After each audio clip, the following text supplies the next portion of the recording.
संजय सिंह वरिष्ठ नेता हैं, आम आदमी पार्टी के राज्यसभा सांसद भी हैं, वो भी जुड़ रहे हैं इस मजाक में। एक और कड़ी तो रामगोपाल यादव ने भी जोड़ दी ना संजय भाई।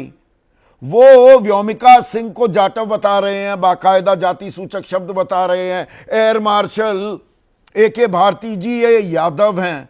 एक धर्म खोज रहे हैं, वो आतंकवादियों से जोड़ रहे हैं, एक यहां पर जाति बता रहे हैं। कमाल ही हो रहा है। इससे भद्दा मजाक हो सकता है भारतीय सेना के साथ? देखिए, इस पूरी बात में अगर आप देखेंगे संदीप जी, तो ये भारतीय जनता पार्टी का चलन हो गया है। ये कोई पहला मामला नहीं है।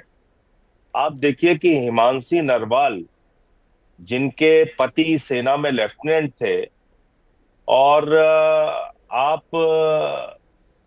सिर्फ इतना उन्होंने कह दिया कि भाई इसको हिंदू मुसलमान से मत जोड़िए और इसके नाम पे कोई नफरत फैलाने का काम मत कीजिए। तो जहां उनकी बहादुरी की चर्चा होनी चाहिए कि ऐसे वक्त में जब इतने सदमे और दुख में है वो, बावजूद इसके उन्होंने देश की एकता की बात की और भाईचारे की बात की। उनको पूरी नरेंद्र मोदी जी की और बीजेपी की ट्रोल आर्मी गालियां दे रही है। उसके बाद आ जाइए आप कर्नल सोफिया कुरैशी का। ये कोई सामान्य व्यक्ति नहीं है, संविधान की शपथ लेने वाले भारतीय जनता पार्टी के मंत्री महोदय हैं। और इन मंत्री महोदय का इतिहास उठा के अगर आप देखेंगे तो पहले के तत्कालीन मुख्यमंत्री की पत्नी के बारे में भी एक ऐसे ही अभद्र टिप्पणी ये कर चुके हैं पहले। और क्या कह रहे हैं ये? कर्नल सोफिया कुरैशी को ये पाकिस्तान के आतंकवादियों की बहन कह रहे हैं। आप बताइए, ये भारतीय सेना का अपमान नहीं है क्या? पर रामगोपाल यादव के बयान पर भी तो थोड़ा सा अपना ध्यान दीजिए। वो जाति सूची जाटव ही नहीं, चमार बताते हैं विंग कमांडर व्योमिका सिंह को। वो एक एयर मार्शल को यादव बता रहे हैं। फौज में जाति धर्म माना ही नहीं जाता। बातों का आपके जवाब दूंगा, 1 मिनट मेरी बात पूरी हो जाने दीजिए संदीप जी। मैं सारी बातों का जवाब दूंगा। और इतना ही नहीं, सरकार के विदेश सचिव, जिनका इतना ही काम होता है कि सेना की कार्रवाई के बारे में जानकारी दें, जिनका ये काम होता है कि ऐसे समय में वो सरकार के पक्ष के बारे में जानकारी दें, तो आप विक्रम मिश्री ने, क्योंकि सीज फायर की सरकार के द्वारा लिए गए फैसले की सूचना देश को दी, उनकी बेटी को गाली दे रहे हैं, उनके परिवार को गाली दे रहे हैं। ये क्या है?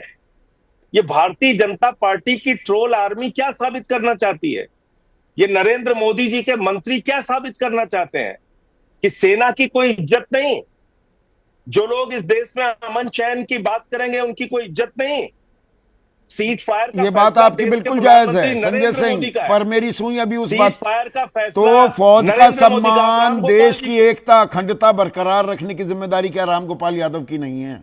वो जाति की राजनीति करेंगे। आप बात ही नहीं वहां तक पहुंचने दे रहे हैं। बात तो मैं कह रहा हूं ना, मैं अपनी बात कर रहा हूं। मैं फिर दोहरा रहा हूं, जो भी देश के लिए लड़ने वाले लोग हैं, जो भी देश की सेना में है, उनका ना कोई जाति से मतलब है, ना कोई धर्म से मतलब है।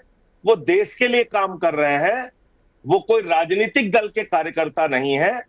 इसलिए मेरा अपना ये मानना है बहुत साफ तौर पे कि सेना, भारतीय सेना का अपना एक गौरवमयी इतिहास है, और उनके और उससे जुड़े हुए किसी भी व्यक्ति के बारे में ना जाति से जोड़ के देखना चाहिए, ना धर्म से जोड़ के देखना बिल्कुल, ये तो होना ही नहीं चाहिए। आप बिल्कुल सही बात कह रहे हैं, पर यहाँ पर तो जोड़ा जा रहा है ना। बहुत बहुत शुक्रिया संजय सिंह, बहुत बहुत शुक्रिया, आपने वक्त दिया।